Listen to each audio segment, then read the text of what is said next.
요즘 전도서를 묵상하다 보니까 인생 다 산 사람처럼 그렇게 살아가는 느낌이 들기도 합니다. 전도서가 던져주는 메시지가 아주 귀하고 깊다는 생각을 참 많이 하게 되는 것 같습니다. 얼마 전에 유튜브에서 이방인의 작가 그 알베르 까미에 대해서 알려주는 내용이 있어서 제가 잠시 들었는데요. 까미의 유명한 두 작품, 이방인 그리고 페스트라는 작품이 있는데, 이 작품을 통해서 그의 사상을 요약해주는 내용이었습니다. 간단히 말하면 이렇습니다. 인간은 이 땅에서 의미를 찾으면서 살고 있지만 이 세상에서 의미를 찾기 어렵기 때문에 허무함을 느낀다는 것입니다. 그래서 이런 허무한 세상을 어떻게 살아가야 되는가? 술이나 먹고 담배나 피고 그렇게 세월 보내면서 살아야 되는가? 어차피 죽으면 끝이니까 그렇게 살아도 되는 거 아니냐? 그러나 까미는 그렇게 말합니다. 그게 아니라 죽어가고 있는 모든 인간들과 연대해서 그 죽음에 반항해 가면서 서로를 돌보며 살아야 한다라고 말했습니다. 까미가 던지는 그 해답이 일리는 있죠. 전도서의 주제와 맞물려 돌아가는 것 같은데 아주 중요한 차이점이 있습니다. 전도서의 결론은 무엇입니까? 이 세상의 삶은 해벨이기에 금방 지나가 버린다. 좋은 것도 싫은 것도 의로운 것도 악한 것도 다 금방 지나가 버린다 하는 것입니다. 까미는 허무하다라고 말했지만 전도서는 허무하다고 말하고 있지는 않습니다. 헛되다라고 말했는데 그게 허무하다는 게 아니고 금방 지나가는 것이라 그렇게 말씀드리지 않았습니까? 금방 지나가는 것밖에 아니다 하는 거죠. 그래서 우리가 어떻게 살아야 되느냐? 까미처럼 우리끼리 도우며 살아야 한다라는 내용도 물론 전도서에 있지만 그보다 더 중요한 것은 하나님을 두려워하며 살아가야 된다 하는 것이 내용이죠. 비록 하나님을 믿고 하나님을 경외하며 산다고 좋은 일만 벌어지는 건 아니지만 그렇기 때문에 더욱 그 하나님을 두려워하며 내 한평생을 하나님 앞에 살아가야 된다는 것이죠. 우리 성경 공부 시간에도 말씀드렸지만 이렇게 살아야 한다라고 규범처럼 말하는 그 잠언의 지혜를 전제하고 살되 때로는 그 규범적 지혜와 어긋나는 일을 만날지라도 놀라거나 당황하거나 원망하지 말고 하나님은 신이시니까 그 어떤 것에도 그 규범적인 지혜에도 얽매이지 않으시는 것이 너무나 당연하다 하는 걸 우리가 기억해야 되고 그 하나님 앞에서 살아갈 때 하나님을 두려워하지 않고는 살아갈 수 없는 것 아니겠습니까? 그것이 바로 전도서의 메시지입니다. 특히 나의 목숨이 위태로울 때조차 과연 나는 하나님을 경외하는 삶을 그만두지 않고 계속해서 견지해 나갈 수 있을 것인가? 바로 그 도전이 오늘 본문에 나타나 있는 것이고 그 도전에 실패한 자들이 바로 제자들이지요. 지난주에 우리 겟세마네 동산에서 예수님께서 자신의 뜻을 꺾고 아버지의 원대로 이루어 주십시오. 그렇게 기도하지 않았습니까? 예수님께서 이제 가룟 유다의 밀고로 유대 법정에 넘겨지기 직전입니다. 오늘은 그 과정을 보여주고 있는데요. 47절에서 50절에 보면은 가룟 유다가 대제사장들과 장로들에게서 파송된 그 무리를 이끌고 겟세마네 동산에 당도했습니다. 칼과 몽치를 가지고 왔다 했는데 그 몽치는 짧고 단단한 나무 몽둥이를 말합니다. 요즘도 경찰들이 그 허리춤에 그 검은 몽둥이 같은 거 차고 다니지 않습니까? 그게 바로 몽치입니다. 이 가룟 유다가 이 사람들과 군호, 즉 사인을 정했는데 그 사인을 통해 예수님이 누군지 가르쳐 주는 거죠. 바로 그것은 스승에게 하는 입맞춤이었습니다. 당시는 오늘날처럼 대중매체가 발달하기 전이니까 예수님처럼 유명한 분이라도 잘 모르는 사람들이 많았을 것이고 특히 시간이 새벽인 만큼 실수하지 않으려면 정확히 일을 처리하는 것이 필요했기 때문에 이런 사인을 정했던 것 같습니다. 당시에는 존경하는 선생님에게 손이나 심지어 발에 입맞춤을 하면서 존경을 표시했다고 합니다. 유다가 아마도 발에 입맞춤한 게 아닌가 싶기도 한데요. 이 사람이 입맞춤을 한 이후에 예수님께 이렇게 말했어요. 랍비여 안녕하시옵니까? 랍비는 선생님이죠. 근데 다른 복음서와는 약간의 차이가 있습니다. 다른 복음서에는 여러 제자들이 예수님께 랍비라는 그 칭호를 사용하기도 하는데요. 유독 이 마태복음에서는 제자들이 전부 주님이라고 부릅니다. 유독 유다만 랍비라는 호칭을 사용해요. 앞에서 그 25절에서 유월절 만찬 시에도 유다는 예수님을 랍비라고 부르고 있습니다. 이것이 마태의 의도이지요. 다른 모든 제자들은 예수님을 주님이라고 인식하고 있다는 것을 나타내 보이는 반면에 유다는 예수님을 그저 선생님으로 생각하고 있다는 것을 이렇게 대조적으로 보여주는 것이죠. 또 안녕하십니까 하는 그 인사의 원래 뜻은 기뻐하십시오 라는 내용이, 보통 유대인들의 그 인사는 샬롬이죠. 샬롬, 하나님의 평화. 그것 대신에 유다는 일반 사람들이 사용하던 인사말을 사용한 것입니다. 지금 이 상황은 샬롬뿐 아니라 기뻐하소서라는 그 인사들이 전부 사실 어울리지 않는 상황이죠.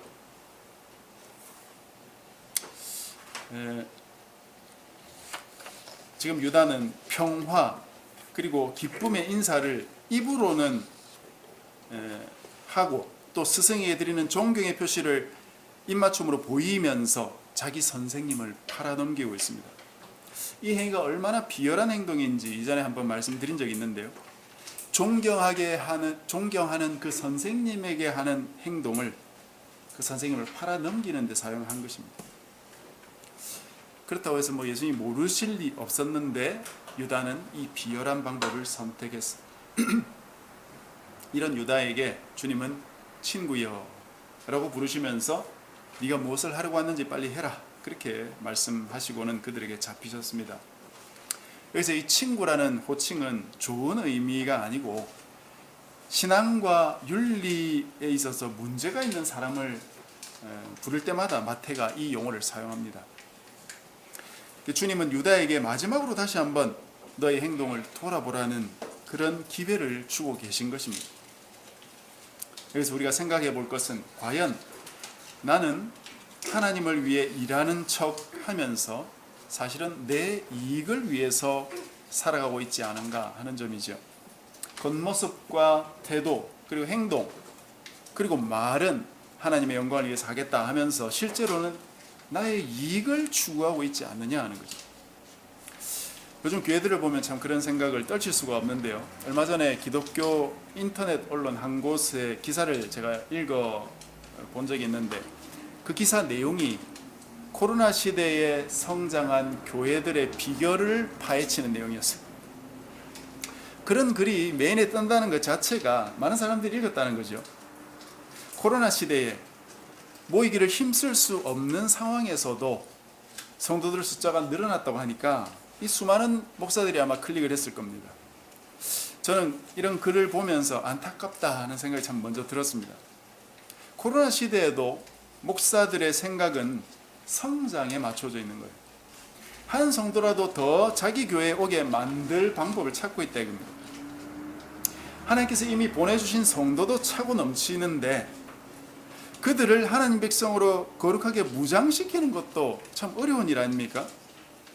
우리 교회 성도가 10명 정도밖에 안 되지만 목회가 쉽지 않은데 수백 명, 수천 명은 어떻게 하겠습니까? 그렇게 성장한 교회는 하나님의 뜻대로 했기 때문에 많이 모이고 있을까요? 예수님과 함께 3년을 따라다닌 제자들도 하나님의 참 뜻이 드러나니까, 즉 예수님께서 십자가를 져야 되는 순간이 오니까 다 떠나고 도망가지 않았습니까?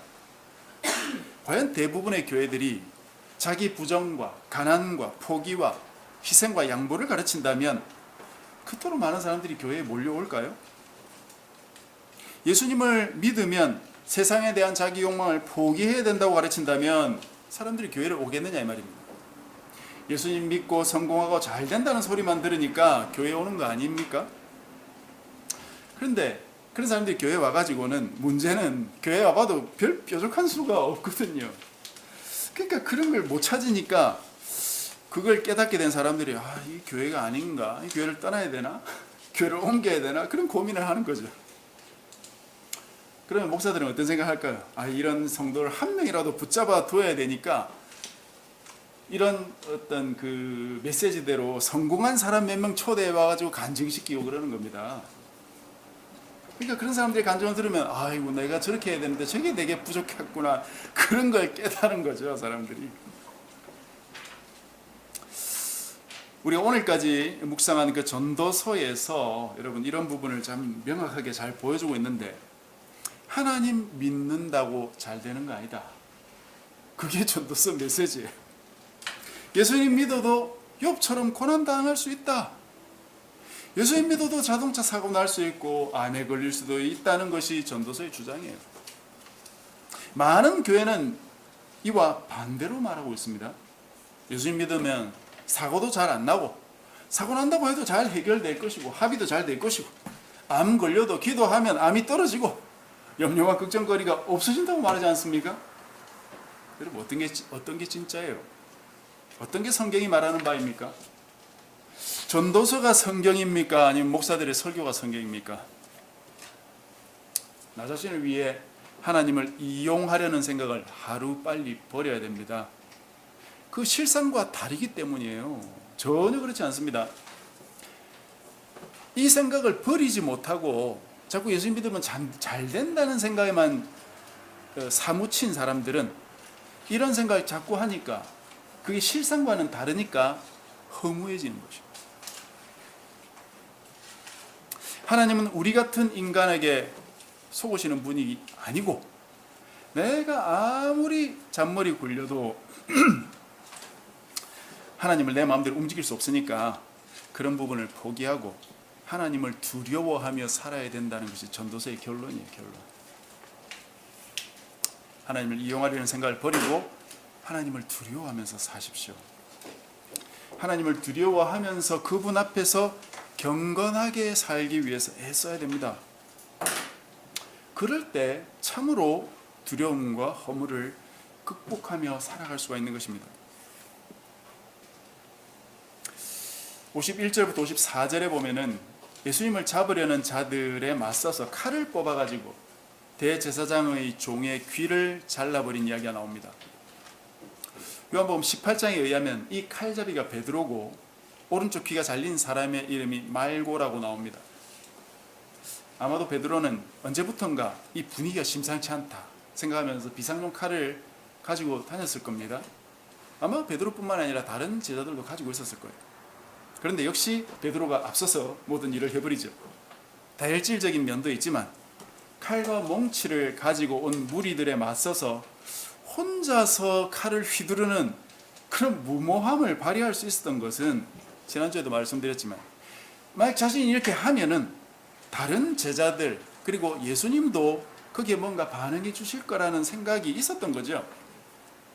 그렇지 않고는 많은 무리가 지금 칼과 몽치를 들고 앞에 와 있는데 어떻게 혼자서 칼부림을 할 용기를 그런 발휘하겠냐 이 말입니다. 그야말로 쓸데없는 일이죠. 계란으로 바위치기입니다.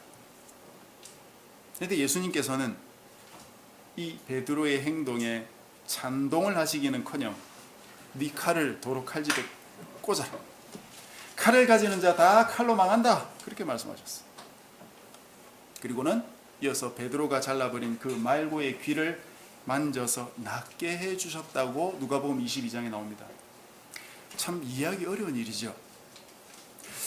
자신을 위해 칼질한 베드로는 야단치시고 자기를 잡아 죽이려고 온 그 사람을 치유해 주신 것이 예수님이에요.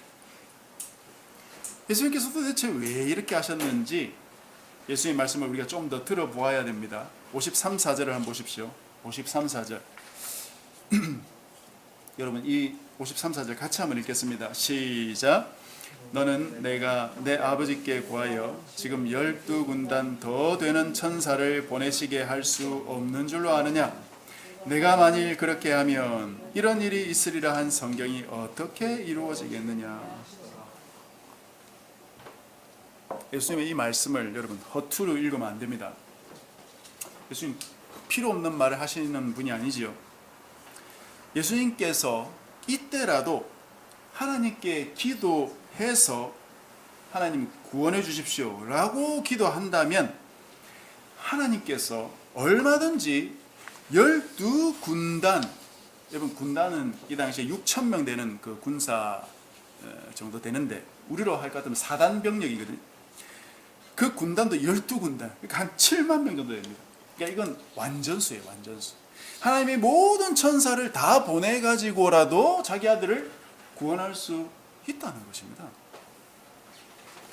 하나님께서 순식간에 자기 천사들 다 보내서 이곳을 쑥대밭으로 만들고 예수님 자기 아들을 구원할 수 있는 것은 아주 누워서 떡먹기라는 거죠. 예수님이 그냥 하시는 말씀이 아닙니다, 여러분. 하나님이 하시고자 하면 칼과 뭉치 가지고 온 그 사람들 처리하는 거 아무 문제도 아니에요. 심지어 로마 제국을 한 방에도 끝낼 수 있는 분이 하나님이시지 않습니까? 시저 한 명 목숨 거둬가는 것 아무 일도 아닙니다. 시저로 안 되면 원로원 몇 명 목숨 거둬가는 것 아무것도 아니고요. 또는 어떤 세력을 일으켜 가지고 쿠데타를 일으키는 것도 아무 문제가 아니에요. 하나님이 하시고자 하면 간단하게 끝내버릴 수 있습니다. 그런데 그렇게 하지 않기로 주님께서 겟세마네에서 피땀 흘리면서 기도하셨던 거 아닙니까? 그 기도를 통해서 예수님께서 결심하신 거예요. 왜 그렇습니까? 하나님의 뜻이 바로 예수님이 십자가를 지는 것이었기 때문인 거예요. 하나님의 뜻입니다. 그것이 아버지의 뜻이. 이렇게 결심하고 이렇게 행동하는 것이 바로 겟세마네 기도의 결과예요. 조금 전까지 이 자리에서 피땀 흘리면서 하나님의 뜻대로 되기를 원하는 기도를 하셨고 이제 그 뜻을 예수님은 따르고 계신 거죠. 기도에 승리하시고 이제 그 기도대로 행동으로 순종하고 계신다. 여러분 기도는 하나님 뜻대로 하겠다 해놓고 자기 자리 와가지고는 불순종하면 되겠습니까? 기도해서 하나님의 뜻에 따르기로 했다면 힘들어도 내 자리에 와서는 그 기도에 순종해야 되는 것이죠. 기도만 한다고 다 되는 게 아니다 이 말입니다. 많은 교인들이 뭐 이렇게 교회들에서 하는 금요기도 이런 데 가지요. 기도할 때는 진액을 짜면서 기도하고 그 다음에 내 자리에 가서는 그 기도대로 힘써 순종해야 되는 거 아니겠습니까? 그런데 기도에만 목숨 거는 사람들이 있어요. 기도에만 목숨 거는 사람. 기도에는 목숨을 걸고 해놓고 실생활에 와가지고는 왜 기도해도 내 상황이 변화되지 않고 그대로일까? 그걸 궁금해하는 사람들이 있습니다. 여러분 기도해도 내 상황은 별로 변하지 않습니다. 변화는 상황이 아니라 내 안에서 일어나는 것이에요. 내가 바뀌는 것이 변합니다, 여러분. 상황이 바뀌는 게 아닙니다. 예수님께서 3번씩이나 같은 제목으로 뭐라고 기도하셨습니까? 내가 아버지의 뜻에 맞게 순종하도록 기도하신 거예요. 상황을 바꾸어 달라는 기도가 아니었습니다. 바뀐 건 상황이 아니라 예수님 자신입니다. 하나님의 뜻에 능히 따를 수 있도록 예수님께서 기도하셨고 그렇게 기도하신 이후에 하나님의 뜻을 따르시게 된 것이지 예수님을 죽이려고 온 자들이 죽이러 못 오도록 하나님께서 번개와 우리를 쳐서 그들을 다 쫓아내시도록 그렇게 기도한 것이 아닙니다. 예수님을 죽이려고 했던 자들이 예수님을 안 죽이려고 하게 된 것이 아니다 이 말이에요. 기도는 상황을 바꾸는 것이 아닙니다. 나를 바꾸는 도구예요. 기도는. 나를 바꾸어서 하나님의 뜻에 따르도록 만드는 도구가 바로 기도예요.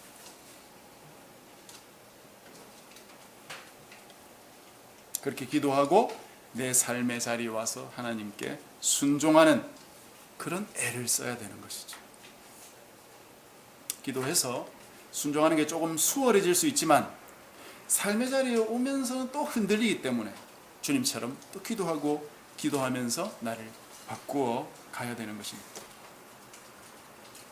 예수님은 기도의 자리에서 확실히 승리하셨습니다.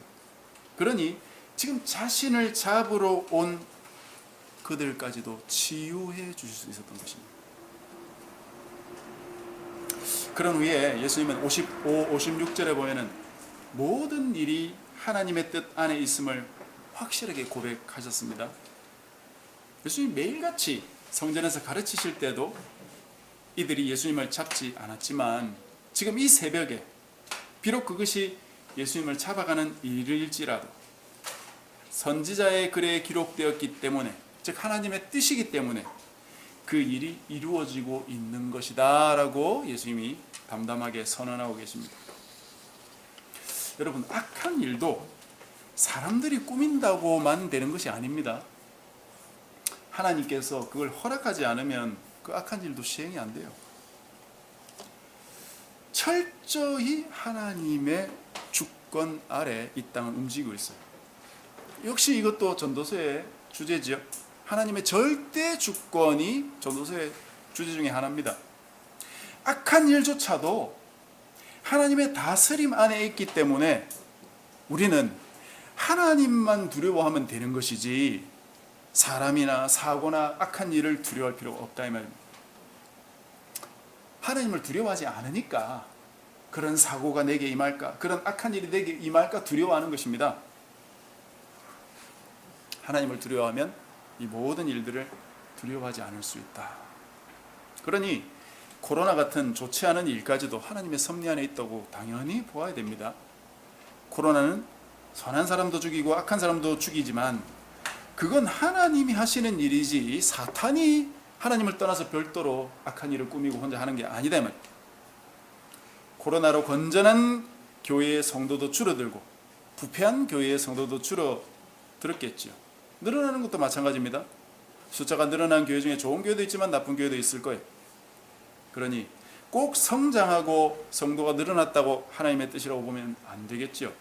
그것보다도 하나님께서 코로나를 통해 하시는 일이 무엇일까를 고민하면서 성도들이 교회를 떠나고 숫자가 줄어갈 때 하나님께서 한 명 한 명 더욱 말씀으로 양육할 수 있는 기회를 주시는 거구나.